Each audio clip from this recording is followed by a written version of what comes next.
Бројот на деца со дијагноза на аутизам постојано се зголемува.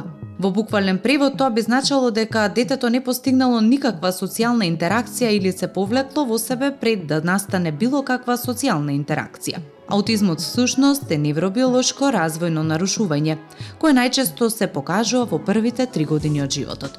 Ова нарушување се јавува во периодот кога всушност детето станува свесно за себе и за неговата околина. На оваа тема ние денес зборуваме со нашите стручни соработници од Центарот за биоинформатика.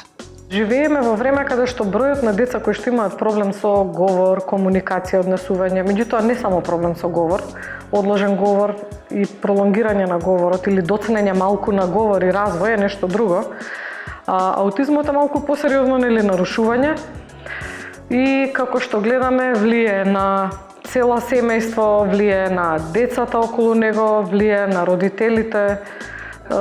Целиот квалитет на живот на семејството, на тоа како тоа семејство, како тоа дете е прифатено во неговата средина, па и во семејството кога треба да ги прифатат моментите дека имаат нешто различно од она што се очекува нели со раѓањето на еден нов член во семејството и спремноста на родителот да ја прифати различноста на членот и да го тоа отвори како тема во семејството и да се направи се што е возможно. Аутизмот не е дека нешто сериозно недостасува на детето. Ние овде кога правиме дијагностика, точно гледаме. Тоа дете може да има многу добра интелигенција, може да има феноменална меморија, да има страшни способности, а да не може да се изрази, да не зборува. Може да има нервоза, нетрпение, нетолеранција, а тоа да биде причина кандида во цревата. Ме сваќат. Сепак не можеме, според тоа што го гледаме кај децата, не можеме да донесеме заклучок за нив дека тие се однесуваат лошо, непредвидено, дека се агресивни, дека викаат, дека го пореметуваат мирот некаде во средината, затоа што тоа не е хумано да го правиме. Тоа дете има свој дух, свое размислување, има емпатија, има чувства, има своја емоција, своја реакција на работите, ги прави работите со причина. Тоа е исто така човек како и секој од нас. Како што кај некои луѓе се јавува проблем да има алергија или отстапка, да има гастрит, кај нив, заради X околности, тој проблем се одразува на нервниот систем. И не смееме ниту да реагираме, со со прекор, со резерва, со дистанца према тие луѓе и према тие деца, затоа што апсолутно тоа не е човечки. Тие деца се такви затоа што живееме во тоа наше општество, кое што ние го креираме. Тоа треба да не направи посвесни зошто се повеќе се раѓаат такви деца. И треба да ги елиминираме сите причини зошто доаѓа до таков проблем кај нашите деца. Тоа се наши деца, тоа се генерации кои што родителите може да имаат 30, 40, 50 години, немаат 150 години. Тоа се овие генерации.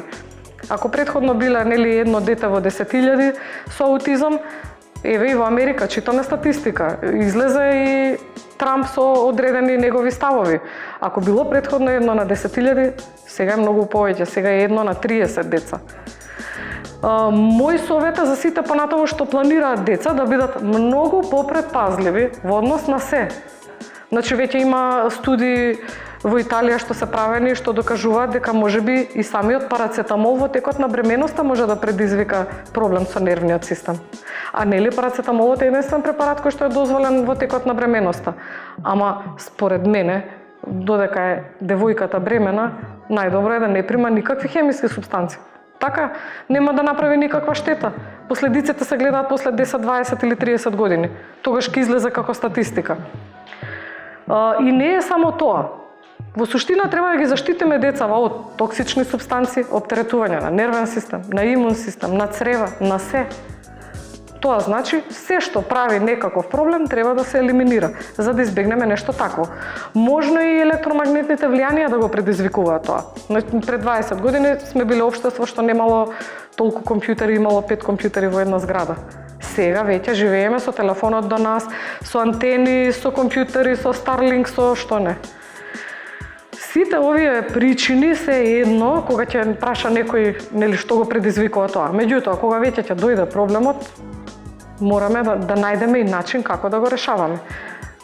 Во основа треба да ја прифатиме таа различност и да видиме како е најдобро да живееме со сето тоа околу нас. Тука е таа човечка емпатија, типична за нашата нели раса воопшто, да живееме со сите тие промени и да бидеме отворени, а не да осудуваме. И видете сега, тие деца се сега деца, најголемиот страф на тие родители, ако детето не успеат да го извлечат од таа состојба, најголемиот страф е кој ќе ги чува. Значи, ова станува општествен проблем.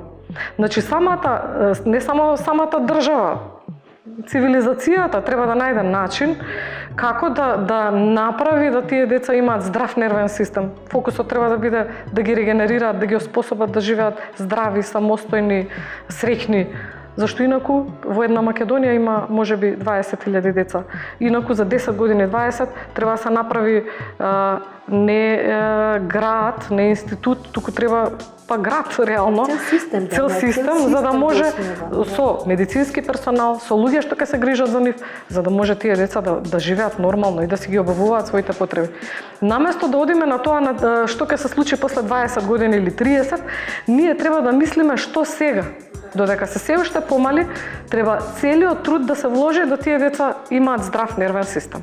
Да може да зборуваат, да се смирени, да комуницираат, да се способни за живот.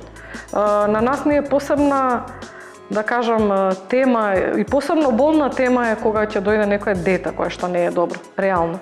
И многу повеќе обрнуваме внимание на нив затоа што децата се иднината, и нашата иднина, и на цивилизацијата, и на општеството.